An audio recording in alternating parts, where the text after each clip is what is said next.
സാറിന്റെ ഒരു അഭിമുഖത്തിൽ കണ്ടായിരുന്നു ചാക്കോച്ചന് മുടി വെട്ടി കളയാൻ ഭയങ്കര വിഷമമായിരുന്നു ഈ ലുക്കിലോട്ട് വരാൻ എന്നുണ്ടായിരുന്നു. പിന്നീട് ഈ ലുക്കിലോട്ട് വന്നപ്പോഴാണ് എന്താ പറയാ ഈ ഫോട്ടോ സ്റ്റൈലാണോ അതോ പഴയ ചോക്ലേറ്റ് സ്റ്റൈലാണോ ഏറ്റവും കൂടുതൽ ഇഷ്ടമായത്?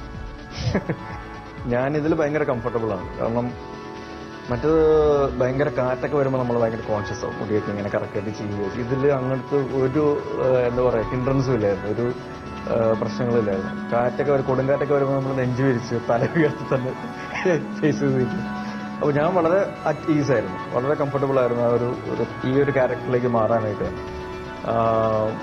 ലൊക്കേഷനിൽ ചെന്ന് ഈ മുടിയും താടിയും മീശയൊക്കെ വെട്ടി തിരിച്ച് വീട്ടിലെത്തിയപ്പോൾ ഭാര്യ ഒന്ന് ഞെട്ടി. ഇടയ്ക്കിടയ്ക്ക് രാത്രി പിള്ളേക്കാർ ഞെട്ടി എണീറ്റ് നോക്കാറുണ്ട്, അയ്യോ ആരാന്നൊക്കെ പറഞ്ഞ്. അപ്പം ഇപ്പോഴും ഷൂട്ടിംഗ് കഴിഞ്ഞിട്ട് പോലും ഞാൻ അടുത്ത സിനിമയ്ക്ക് വേണ്ടി ഇങ്ങനെ താടി ഫുള്ള് വളർത്തിക്കൊണ്ടിരിക്കുകയാണ്. അപ്പോൾ ഈ ഒരു സാധനം കളയാനൊരു ഗോട്ടി പുള്ളിക്കാർ പറഞ്ഞു ഉറക്കത്ത് ഞാനിത് വെട്ടിക്കളയും, വെട്ടിയാൽ നിന്നെ ഞാൻ തട്ടിക്കളയും. അങ്ങനെയൊക്കെ ഒരു വിരട്ടിലാണ് പോകുന്നത്. ഞാനിതിൽ വളരെ കംഫർട്ടബിളാണ്. സിനിമയെ കലാപരമായിട്ടാണോ അതോ ബിസിനസ് പരമായിട്ടാണോ മീറ്റ് ചെയ്യുന്നത്? രണ്ടും സമന്വയിപ്പിക്കുന്ന ഒരു മേഖലയാണ് സിനിമ എന്ന് പറയുന്നത്. എനിക്ക് തോന്നുന്നത് ഉദയ എന്ന് പറയുന്ന ഒരു കമ്പനി അങ്ങനത്തെ സിനിമകൾ വിശ്വസിച്ചിരുന്ന ആൾക്കാരുമാണ്. ഇപ്പോൾ വടക്കൻ പാട്ടുകൾ പ്രത്യേകിച്ചും ആ രീതിയിൽ വരുന്നത്. ബിസിനസ് പരമായിട്ട് മാത്രം നോക്കുകയാണെങ്കിൽ ഒരു ആർട്ടിസ്റ്റ് എന്നുള്ള നിലയിൽ ഒരു വളർച്ചയുണ്ടാവില്ല. രണ്ട് രീതിയിലും വേണം, ഒരു ആർട്ടിസ്റ്റ് എന്നുള്ള നിലയിലും വേണം, ബിസിനസ് പരമായിട്ടുള്ള വാണിജ്യപരമായിട്ടുള്ള വിജയങ്ങളും സിനിമയ്ക്ക് ആവശ്യമാണ്. നിലനിൽപ്പിന് വേണ്ടി ഒരുപാട് ആൾക്കാരുടെ ജീവിതം ഇതിൻ്റെ പിന്നിലുണ്ട്. അധ്വാനമുണ്ട്, സമയമുണ്ട്, കഴിവുകളുണ്ട്. അപ്പം അതൊക്കെ ഫലപ്രാപ്തിയിൽ എത്തണമെങ്കിൽ വാണിജ്യപരമായിട്ടും കലാപരമായിട്ടും സിനിമ വിജയിക്കും.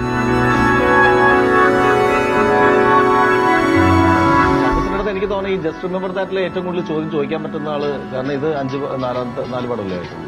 ഇങ്ങോട്ട് ചോദിക്കാം കുറച്ച് ചോദ്യങ്ങൾ, എന്നിട്ട് ഇങ്ങോട്ട് ഇടയ്ക്ക് വരും കേട്ടോ ചോദ്യം. 1981 ഒരു സിനിമയിൽ അഭിനയിച്ചത്. 81 ആ സിനിമയുടെ പേര് ഓർമ്മയുണ്ട്? ധന്യ.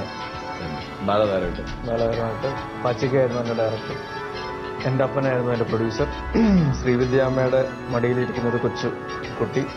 ഒരു പാട്ടുമുണ്ട്, ഒരു പാട്ടെന്ന് പറയുന്നത് നാടൻ പാട്ടിന്റെ ശീല് പോലെ. ബ്ലാം ബ്ലാം ചട്നിക്ക ഉപ്പിട്ട മാങ്ങ വാളംപുളി ഓളംപുളി എന്നുണ്ട് ഇത്തിരി തിന്നടി പൂച്ചക്കുട്ടി. ഈ സിനിമ ഇപ്പോഴും എടുത്ത് കാണാറുണ്ടോ? ഈ സിനിമ ഇല്ല, കണ്ടിട്ടില്ല. കണ്ടിട്ടേ ഇല്ല? അല്ല, മീൻസ് കണ്ടില്ല, ഇപ്പോഴെടുത്ത് കണ്ടിട്ടില്ല എന്നാ പറഞ്ഞത്. കാണുമെന്ന് ആഗ്രഹമുണ്ട് ഫുള്ളായിട്ട്. ആണോ? അല്ല, പിന്നെ അതിനുശേഷം അനിയത്തി പ്രാവ് എന്ന് പറയുന്ന സിനിമയിൽ ആണ് ജീവിതം ആരംഭിച്ച സിനിമ ചെയ്തു. അതിൽ താങ്കളുടെ കഥാപാത്രത്തിന്റെ മുഴുവൻ പേര്? സുധീഷ് കുമാർ അല്ല, സുധി. ഞാൻ എന്നെ സ്വയം സുധി എന്ന് മാത്രമല്ല, കുറച്ചും കൂടി ഉണ്ടായിരുന്നു. സുധീഷ് കുമാർ തന്നെയാണ്. മയിൽ പീലിക്കാവ് എന്ന ചിത്രത്തിന്റെ സ്ക്രിപ്റ്റ് റൈറ്റർ സാബ് ജോൺ. ട്രാഫിക് എന്ന് പറയുന്ന ചിത്രത്തിന്റെ ക്യാമറമാൻ ഷൈജു ഖാലിദ്. ഇദ്ദേഹം ട്രാഫിക് എന്ന് പറയുന്ന ചിത്രത്തിന്റെ ക്യാമറമാൻ ആരെ? ഞാൻ ഷാരൂഖ് ഖാൻ. പുതിയ തീരങ്ങൾ റിലീസ് ചെയ്ത വർഷം? 2012. പുതിയ തീരങ്ങൾ മാസം? ആദ്യമായിട്ട് നായികയായിട്ട് മാസം? 1997 മാർച്ച് 27 അനിയത്തിപ്രാവ്. അതാണ് ഡെഡിക്കേഷൻ. ജൂണാണെന്ന് തോന്നുന്നല്ല, അല്ല അതൊരു തോന്നുന്നില്ല. ഇത് ആ സിനിമയിൽ ഇവിടെ ഒരു കുഴപ്പമുണ്ട്. ഞങ്ങളുടെ ടൈറ്റിൽ സോങ്ങിന് സോറി സാറേ എന്ന് പറഞ്ഞ സാധനമാണ്. ഇത് അത് ഓർത്തില്ലെങ്കിൽ നമ്മൾ സോറി പറഞ്ഞു അവിടെ വെച്ച്. പാട്ടുപാടി പറയണം.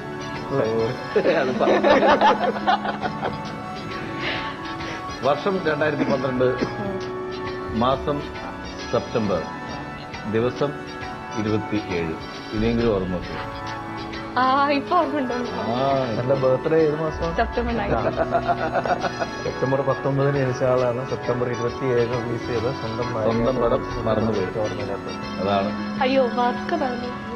റേസ് എന്ന് പറയുന്ന സിനിമയുടെ ഒരു 2 പേരുണ്ടായിരുന്നു. 2 പേരുണ്ടായിരുന്നു. ആൾക്ക് 2 പേരുണ്ടോ? ഒരാളുണ്ട്.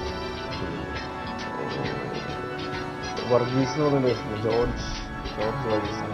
അങ്ങനെ ജോർജ് വർഗീസ് എന്ന് പറഞ്ഞ ആഡ് ഏജൻസി നടക്കുന്ന വ്യക്തിയുണ്ടായിരുന്നു. അല്ല, പ്രൊഡ്യൂസറിൽ നിന്ന് അന്ന് പൈസ ഒക്കെ മേടിച്ചില്ലേ? പക്ഷെ പൈസ തന്നത് പുള്ളിയല്ല. കൺട്രോളർ ആയിരിക്കും. പക്ഷെ കൺട്രോളർ പേര് പറ.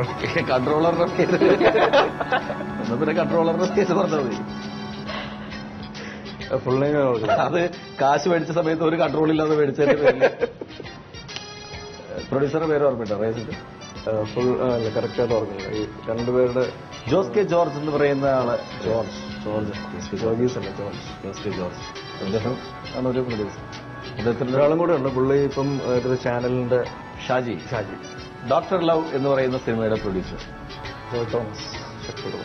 റോമൻസ് എന്ന് പറയുന്ന ചിത്രത്തിൽ ചാക്കോച്ചന്റെ കഥാപാത്രത്തിന്റെ പേര് കള്ളപ്പേരാണ് ഒറിജിനൽ റിയൽ നെയിം. ആകാശ്. പുതിയ തീരങ്ങൾ എന്ന് പറയുന്ന ചിത്രത്തിന്റെ ക്യാമറമാൻ. സൗണ്ട് നമ്മുടെ പ്രൊഡ്യൂസർ. ഒരു മിനിറ്റ് ബ്ലാങ്ക് ആയി പോയി. സൗണ്ട് നമ്മുടെ പ്രൊഡ്യൂസർ. ആ, നമ്മുടെ അനുപേട്ടൻ. ബ്ലാങ്ക് ചെക്ക് കൊടുത്തത് ബ്ലാങ്ക് ആയി പോയി. അതാണ് ഞാൻ ചോദിക്കാം. ബ്ലാക്ക് ചെക്കാണോ? അല്ലല്ല, ബ്ലാക്ക് ട്രാഫിക് ആണ് ആദ്യമായിട്ട് വിളിച്ചല്ലേ? അതില് എത്ര പ്രാവശ്യം കണ്ടോ സിനിമ? 3-4 പ്രാവശ്യമാണ്. കണ്ടു. പിന്നെ കണ്ടില്ല എന്ന് പറയാൻ പറ്റില്ല. ചാക്കോച്ചന്റെ കഥാപാത്രത്തിന്റെ പേര് എബി, ഡോക്ടർ എബി അല്ലേ? ചെറിയ വ്യത്യാസമുണ്ട്. അടുത്തൊരു എബി എബി അല്ലേ? അല്ല, ട്രാഫിക്കിലാണ് ആദ്യമായിട്ട് അഭിനയിച്ചത്. 5 പ്രാവശ്യം കണ്ടു. എബി ആണെന്ന് തോന്നുന്നു. ആണ് അല്ലേ? ചാക്കോച്ചൻ എന്താ പറയും? ഏബിൾ തെരിയ, ഡോക്ടർ ഏബിൾ തെരിയ. അതിലാരെങ്കിലും എബിന്ന് വിളിക്കുന്നുണ്ടോ? എബിന്ന് വിളിക്കണം. ഏബിളിനെ വിളിക്കുന്നു. ഏബിളിനെ വിളിക്കണമല്ലോ. എബിന്നൊന്നും ആരും വിളിച്ചിട്ടില്ല. പിന്നെ ഇപ്പൊ വേണമെങ്കിൽ അങ്ങനെ വിളിച്ചു തുടങ്ങാൻ. സീനിയേഴ്സ് എന്ന് പറയുന്ന ചിത്രത്തിന്റെ ബാക്ക്ഗ്രൗണ്ട് സ്കോർ ഗോപീസുണ്ട്. Mummy and me music. Sejo. ഒരിടത്തൊരു പോസ്റ്റ്മാൻ എന്ന് പറയുന്ന ചിത്രത്തിന്റെ കഥാപാത്രത്തിന്റെ പേര്. ആദ്യത്തെ അക്ഷരം പറയാം. ജസ്റ്റ് 50-50 ആണ്. ആദ്യത്തെ അക്ഷരം എന്ന് പറയാം. ആർ. കഥാപാത്രത്തോട് സ്കോർ പറഞ്ഞു. സോറി. രഘു നന്ദൻ. തെക്ക് നന്നായി. ഓർഡിനറി എന്ന ചിത്രത്തില് താങ്കളുടെ കഥാപാത്രത്തിന്റെ പേര്? കുട്ടൻപിള്ള. പുള്ളിപ്പുലി എന്ന ചിത്രത്തിന്റെ പ്രൊഡ്യൂസർ? ഷെബിൻ ബേക്കർ. പേര് എനിക്ക് വായിൽ വരുന്നില്ല. ഒരാളുടെ പേര് എനിക്ക് നന്നായിട്ട് അറിയാം. മറ്റേ ആളെ കാണുമ്പോഴും ഞാൻ ഹായ് ഹായ് എന്നൊക്കെയാ സംസാരിക്കണേ. ഓർമ്മ കിട്ടുന്നില്ല. ഓർമ്മ അല്ല, വായിൽ വരുന്നില്ല. ഷെബിൻ ബക്കർ, അബ്ദുൾ അസീസ്, സുൽഫിക്കർ അസീസ്. സൗണ്ട് നമ്മുടെ കഥാപാത്രത്തിന്റെ പേര്? ശ്രീലക്ഷ്മി. സൗണ്ട് നമ്മുടെ ക്യാമറമാൻ? ഷാജി. എൽസമ്മ എന്ന ആൺകുട്ടി, അതിലെ കഥാപാത്രത്തിന്റെ പേര്? പാലുണ്ണി എന്ന് വിളിക്കും. മലയാള സിനിമയില് പുതിയ തരങ്ങൾ കണ്ടെത്തിയ സംവിധായകൻ ശ്രീ ലാൽ ജോസ്. അദ്ദേഹത്തിന്റെ ഏറ്റവും പുതിയ ചിത്രം പുള്ളിപ്പുലികളും ആട്ടിൻകുട്ടിയും. ഈ ചിത്രം ഇന്ന് മലയാള സിനിമയിൽ പുതിയ അധ്യായങ്ങൾ രചിച്ചുകൊണ്ടിരിക്കുകയാണ്. പുതിയ ഏറ്റവും സൂപ്പർ ഹിറ്റിലേക്ക് നീങ്ങിക്കൊണ്ടിരിക്കുന്നു. ഇതിനെക്കുറിച്ചിട്ട് അതിലെ പ്രിയപ്പെട്ട നായകനും നായികയും നമ്മളോടൊപ്പം ഇത്രയും നേരം ഇതിനു വേണ്ടിയിട്ട് സമയം കണ്ടെത്തിയതിൽ ഒരുപാട് സന്തോഷമുണ്ട്. അതിന്റെ വിജയാഘോഷമാണ് ഇത് എന്ന് തന്നെ നമുക്ക് വേണ്ടി പറയാം. എന്താണ് കൂടുതൽ പ്രേക്ഷകരോട് പറയുന്നത്? തീർച്ചയായിട്ടും ഒരുപാട് കഷ്ടപ്പാടുകൾ അനുഭവിച്ചിട്ട് തന്നെയാണ് ഇതിന്റെ ഷൂട്ടിങ്ങും കാര്യങ്ങളൊക്കെ നടന്നത്. അപ്പോൾ തീർച്ചയായിട്ടും അതിന്റെ ഒരു ഫലം ദൈവം തരുന്നു, പ്രേക്ഷകർ തരുന്നു എന്ന് അറിയുമ്പോൾ ഒരുപാട് സന്തോഷമുണ്ട്. പ്രേക്ഷകർ ഇരു കൈ നീട്ടി സ്വീകരിക്കുന്നു. ദൈവത്തിന്റെ അനുഗ്രഹം കൂടെ ഉള്ളതുകൊണ്ട് അത് ഏറ്റവും വലിയ സന്തോഷം തരുന്ന ഒരു കാര്യം തന്നെയാണ്. കാരണം ഒരുപാട് കഷ്ടതകളും ബുദ്ധിമുട്ടുകളും അനുഭവിച്ച് തന്നെയാണ് ഈ സിനിമ ഷൂട്ടിങ് സമയങ്ങളിലൊക്കെ ഉണ്ടായിരുന്നത്. അപ്പോൾ അതിന്റെ ഒരു ഫലം, അതിന്റെ ഒരു റിസൾട്ട് ലഭിക്കുന്നു എന്ന് അറിയുമ്പോൾ ആ ഒരു സന്തോഷം പങ്കിടാനായിട്ട് നിങ്ങളോടെല്ലാവരോടും കൂടെ ഈ ഒരു വേദി പങ്കിടാൻ സാധിച്ചത് ഒരു വലിയ അനുഗ്രഹമായിട്ട് കരുതുന്നു. ശരിക്കും വളരെ സന്തോഷമുണ്ട് പുള്ളിപ്പുലികളും ആട്ടിൻകുട്ടിയും ലാലുകൊണ്ടുള്ളൊരു ഫിലിം ചെയ്യാൻ പറ്റിയതിൽ. ഞാൻ ആ ഫിലിം ചെയ്യുമ്പോൾ ഭയങ്കര എൻജോയ് ചെയ്ത് ഭയങ്കര ത്രില്ലായിട്ട് ചെയ്തൊരു ഫിലിമായിരുന്നു. അപ്പൊ എനിക്ക് തോന്നുന്നു ആ ഫിലിം കാണുമ്പോൾ തന്നെ നിങ്ങൾക്കും അത്രയധികം എൻജോയ് ചെയ്യാൻ പറ്റും. കുട്ടനാടിന്റെ സൗന്ദര്യമാണെങ്കിലും ഓരോ ആർട്ടിസ്റ്റുകളാണെങ്കിലും അവരുടെ ഭാഗങ്ങളാണെങ്കിലും ഒക്കെ ഭയങ്കര രസമുള്ളൊരു ഫിലിമാണ്. അപ്പോൾ ശരിക്കും നല്ല റിസൾട്ട്സ് വരുന്നു എന്ന് കേൾക്കുമ്പോൾ വളരെ സന്തോഷമുണ്ട്. എല്ലാ പ്രിയപ്പെട്ട പ്രേക്ഷകരും ഇവരോടൊപ്പം അല്ലെങ്കിൽ ഞങ്ങളോടൊപ്പം ആ ചിത്രം ആസ്വദിച്ചതിൽ ഒരുപാട് സന്തോഷമുണ്ട്. ഇനി മനോഹരമായ ഒരു ഗാനത്തോടു കൂടി ഇന്നത്തെ എപ്പിസോഡ് നമുക്ക് വൈൻഡപ്പ് ചെയ്യാം. അതിനായിട്ട് പ്രിയപ്പെട്ട നമ്മുടെ നായിക നമിതയെ ഈ വേദിയിലേക്ക് ഞങ്ങൾ ആദരപൂർവ്വം സ്വാഗതം ചെയ്യുന്നു.